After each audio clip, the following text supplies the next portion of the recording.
Bismillahirrahmanirrahim. Assalamualaikum warahmatullahi wabarakatuh dan salam sejahtera. Pada video kali ini, kita akan membincangkan tentang Suruhanjaya Pencegahan Rasuah Malaysia atau lebih dikenali sebagai SPRM. SPRM adalah sebuah badan tunggal dan bebas yang mengendalikan kes-kes yang berkaitan dengan rasuah serta merupakan tunggal utama dalam inisiatif anti rasuah di Malaysia. SPRM juga telah ditubuhkan pada Januari 2009 yang menggantikan agensi sebelumnya iaitu Badan Pencegahan Rasuah BPR. Mengikut akta yang baru digubal iaitu Akta Suruhanjaya Pencegahan Rasuah Malaysia 2009.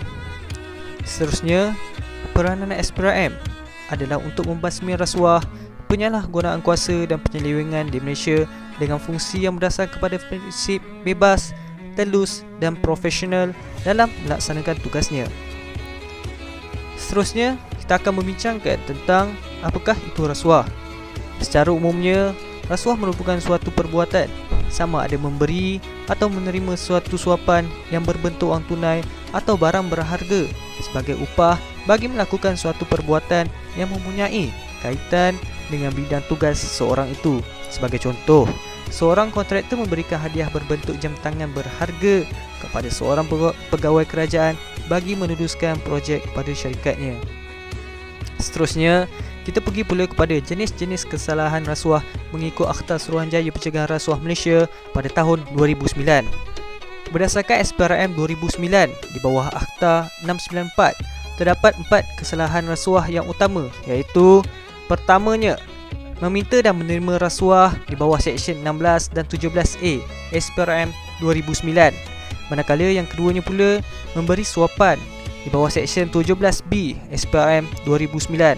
Manakala yang ketiganya pula mengemukakan tuntutan palsu di bawah Seksyen 18 SPRM 2009. Dan yang keempatnya pula salah guna kuasa di bawah Seksyen 23 SPRM 2009. Apakah kesalahan meminta atau menerima rasuah? Mana-mana orang atau ejen secara rasuah meminta atau menerima satu suapan sebagai balasan untuk melakukan atau tidak melakukan sesuatu perkara. Contoh, Baharudin bin Ahmad, YDP Majlis Perbandaran Kangar, dituduh meminta dan menerima rasuah daripada kontraktor berkaitan projek pembangunan perumahan di Padang Besar Perlis seluas lebih kurang 10 ekar. Sebagai balasan, beliau menjanjikan proses kelulusan dan bantuan dalam kelicinan perjalanan projek tersebut. Rasuah berupa wang tunai sebanyak RM30,000 dan satu golf set jenis Mizuno berharga RM2,500 yang diterima daripada kontraktor. Mahkamah menjatuhkan hukuman penjara 4 tahun dan denda berjumlah RM1.925 juta. Seterusnya, kita pergi kepada apakah kesalahan memberi suapan. Mana-mana orang secara rasuah menawar atau memberi satu suapan kepada pegawai awam sebagai balasan untuk melakukan atau tidak melakukan sesuatu perkara berkaitan hal ehwal pegawai awam tersebut. Sebagai contoh, di Sibu, seorang kontraktor dijatuhkan hukuman 8 bulan penjara dan denda RM25,000 kerana memberi rasuah berjumlah RM1,500 kepada pegawai pengurusan perhutanan Sandung Hitam. Rasuah itu diberi supaya Sandung mempercepatkan proses permohonan permit to enter. Kesalahan dilakukan di pejabat perhutanan kawasan daerah Sibu. Okey. Apakah punca utama penjawat awam mengambil rasuah?